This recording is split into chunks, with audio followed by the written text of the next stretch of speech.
Thank you all. The Anti-Theatrical Prejudice, or is the play really the thing? I want to thank you all for coming, and I'm excited to impart to you some of these ideas which I find interesting and actually relevant. But first I want to ask you all a question. What do you think of when you hear someone say, oh, that person would make a great writer? Or there's something of the artist in you. Or maybe you've heard someone say, someday they're going to be a scientist. Maybe you've heard things like that. What about when someone says, oh, you're such an actor. Yeah, you're so dramatic.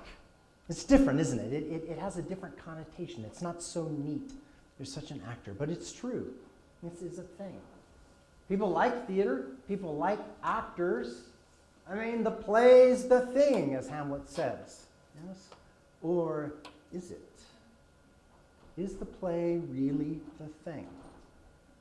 Well, actually, I am today going to talk about this phenomenon known as the anti-theatrical prejudice, because actually it really is a thing. It really is.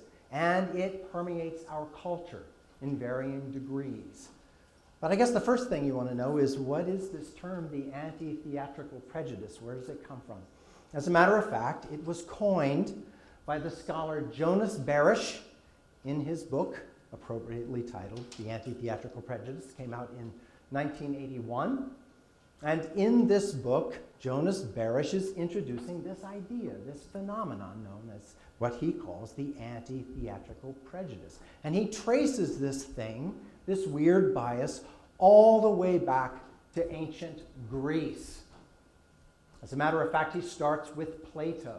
In Plato's Republic, he decries actors. He disparages the actor's art and theater in general. And he offers up 2 points, 2 main points. One is kind of trippy, and it's related to that thing known as the Platonic forms. You've probably heard of that, the Platonic Ideal. So everybody right now, close your eyes, and imagine, if you can, a chair. Just any old chair, don't care what it is, all right? You have a chair? Good. Well, Plato would say that the chair you're imagining is a particular instance of chair. It is just a kind of chair. You probably have all sorts of different kinds of chairs, and they are instantiations of the larger, more, oh, you can open your eyes up. Yeah, thank you.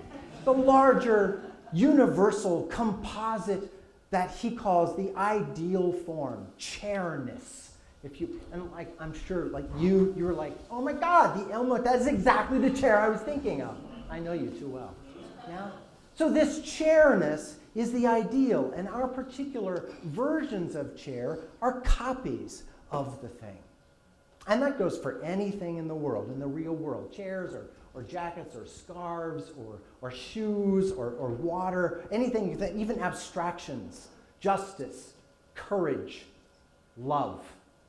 These are all ideals, and our experiences of them are imperfect copies of those things. Now, if you're an artist and say you painted a picture of a chair, then that painting would itself be a copy of this copy of chairness.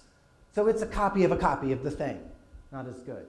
And so with actors, we are copying people which are imperfect, flawed copies of the universal ideal human out there.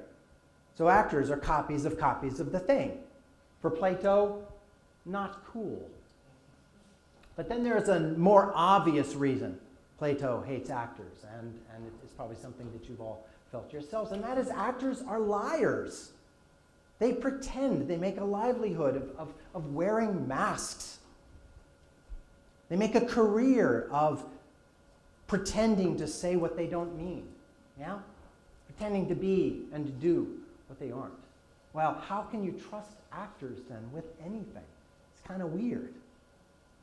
And as influential as Plato was, a deeper, more powerful, long-lasting influence came around the corner a few centuries later with Christianity. Christianity was no fan of the theater. As a matter of fact, you'll probably understand why. In the early centuries of Christianity, Christians were tortured, they were murdered, they were executed, they were thrown to the beasts, they were thrown to the lions in those early years of persecution. And where did all of this happen? It happened in theaters. Yeah. So thousands of people came to Pompeii or to the Colosseum in Rome, and they saw Christians being tortured and killed. It left kind of a bad taste in the mouth for many Christians. One Christian in particular, the Christian father Tertullian, he wrote a whole book on it. He called it On the Spectacles. And he said, Christians, please, whatever you do, don't go to the theater. Why? Well, you go to the theater, you're going to see Christians murdered. That's no good. You're going to go to the theater, you're going to see pagan stories, stories of Greek and Roman gods and heroes, not our stories at all. You go to the theater, and you will see stories of immorality, bad people doing bad things. I'm going to return to this one in a bit. Finally, you go to the theater, and theaters themselves were places of danger. You could get beat up. Violence could happen to you generally. There were cutthroats there. So his request to all Christians in the world was, please avoid theater at all costs, whatever you do. And you know the story here.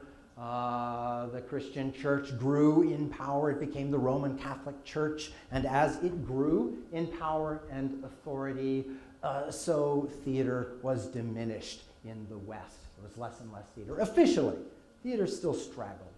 But officially, there was no theater for approximately 1,000 years. But the good news, as you also know, is theater did okay.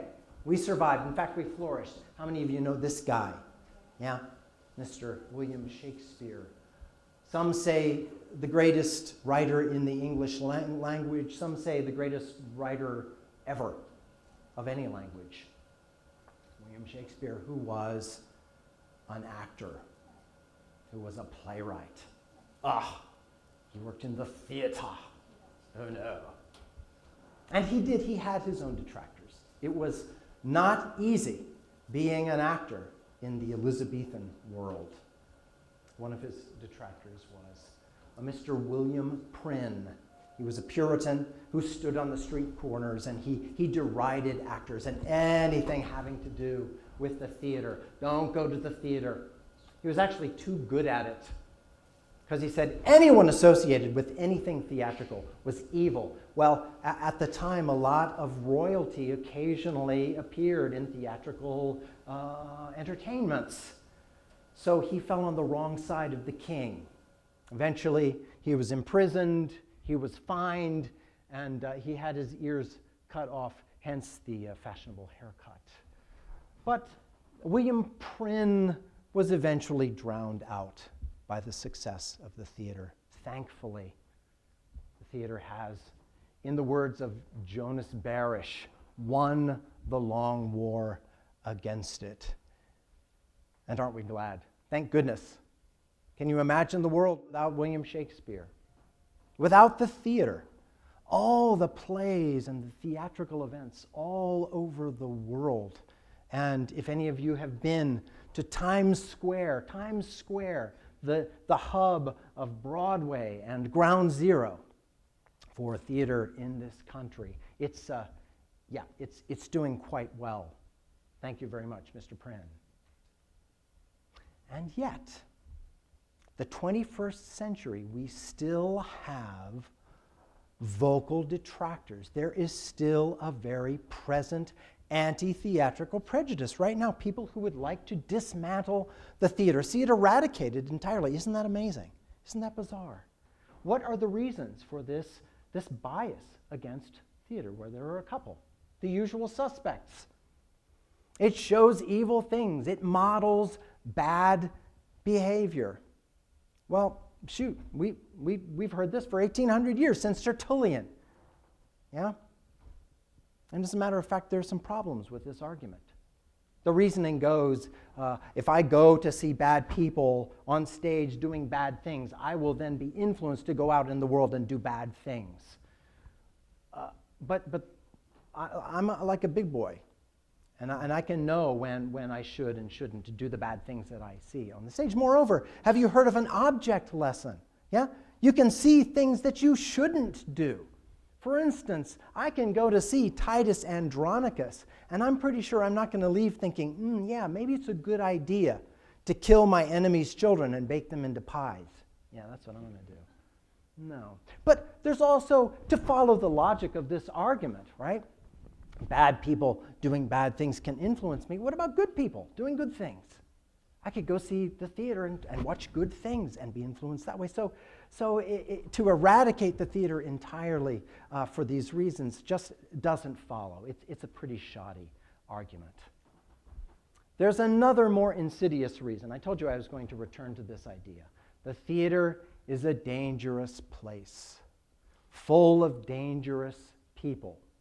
Well, you're kind of dangerous, but all the rest of us, we go to the theater and we're worried that this is a dangerous place. And very often people are thinking that what they really mean has to do with sexual licentiousness. The theater is a place of sexual liberality and license. It's associated with prostitution. And I admit, in its early years, there was a deep association here. Heck, it was really hard being an actor. It was hard to make a living. It was hard just to survive, and sometimes you were forced into prostitution. Sometimes you were forced into it by people who came to see you in the theater. For instance, here we have on the right here, Nell Gwynn, one of the first female actors of the English stage. She was literally a prostitute, serving King Charles II. And you might recognize her. That's Sarah Bernhardt, one of the greatest actors of her generation. Her mother was a prostitute, so there is an association here. But I think what we're really looking at is something that's more ideological. There's the problem that you go to the theater, you're going to go be with all those theater people. How many of you heard that? Theater people. Yeah? You know what I'm talking about. Yeah.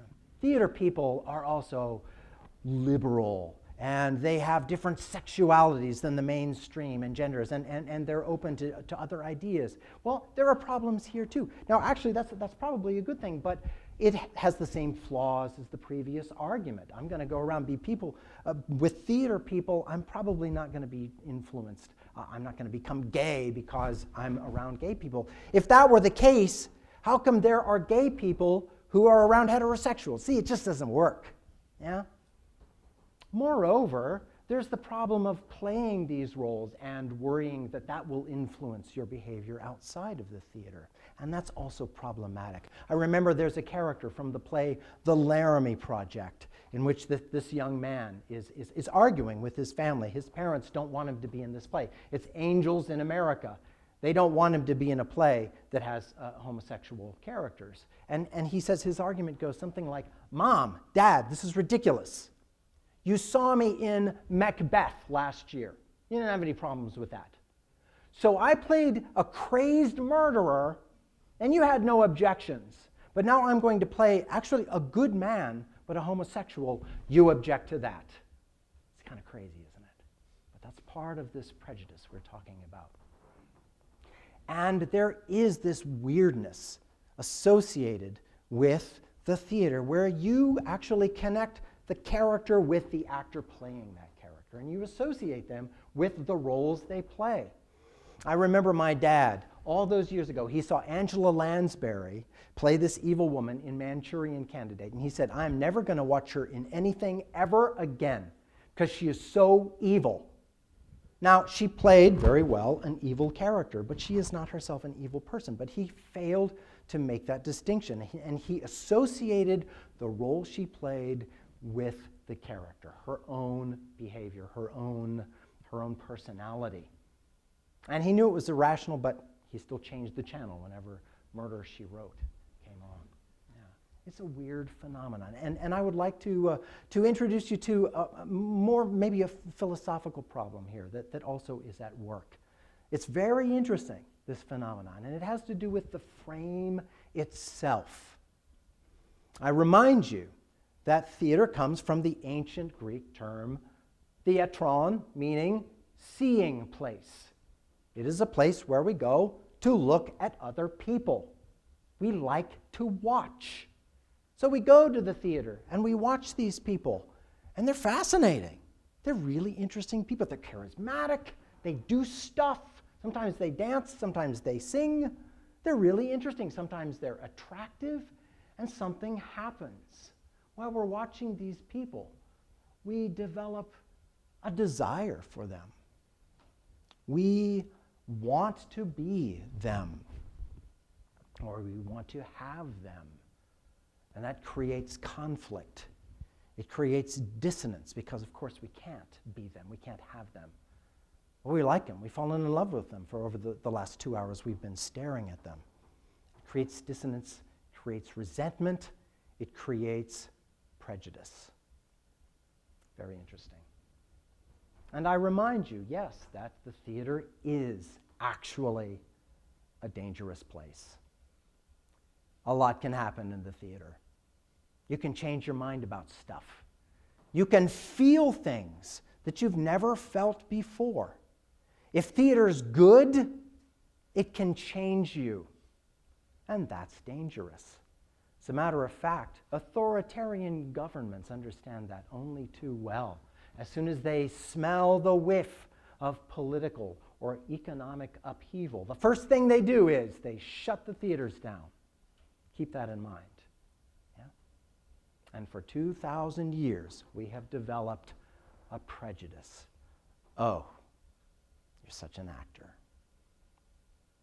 Yeah. A 2,000-year-old put down. You're so dramatic. But it has overreaching concerns outside the theater. It can permeate political and cultural activities. For instance, I just saw recently on a Facebook posting, there was a political figure posing with her daughter, and there were all these detractions underneath, and there were people speaking against her, but one in particular caught my eye, and I'm serious. It said, "It will serve her right if her daughter grows up to be a prostitute, or worse yet, an actor." 2018, they actually said this. Yeah. Now, my desire is not to move into the realm of politics here, except to show you that this is actually a thing. The anti-theatrical prejudice is at work. And it can exert powerful influence, unconscious influence on what we do. So I would ask you now to think about going out into the world. How can you recognize this prejudice? Can you recognize it in yourselves? Do you ever associate people with the characters they play? Yeah? Do you see the NEA being cut? Is that an activity that has somewhere in it the germ of anti-theatrical prejudice? Maybe. What else can you do out in the world? Well, support the theater. Support it in our schools. Support it with your neighbors, with the community. Watch Rise on TV. Yeah? Go see a play. Or better yet, be in one. Because as a matter of fact, the theater is one of the greatest cultural phenomena of our species. We have Shakespeare, we have Lorraine Hansberry, Henrik Ibsen, Chekhov. We have other writers like Paula Vogel, Carol Churchill, Lynn Nottage, and actors like Meryl Streep, Sarah Jones, Viola Davis, James Earl Jones, Fiona Shaw, and on and on and on. The list is endless, and you all have your own list of these great things that are produced by and through the theater. Value it, love it, because actually, theater is a necessary good. Yes, the play's the thing. Where else than the theater can you go to learn this supremely human behavior, compassion? Where else but the theater can you go and learn the story of yourselves, learn about us, what it means to be human? Where can you cultivate empathy? Where can you walk around in someone else's shoes? It's pretty cool. You know, there are some cultures who actually believe that actors are the shaman of their community. that actors act as mediators between this world and the spiritual. Put that in your pipe, Plato. Yeah? They are actually channeling the world out there. I like that. I think that's pretty cool. So I guess the next time anyone comes up to me and says, Derek, you're such an actor, I'll think about the amazing things theater has done for our species and the actor as shaman. And I will be forced to say, yeah, well, thank you. And thank you.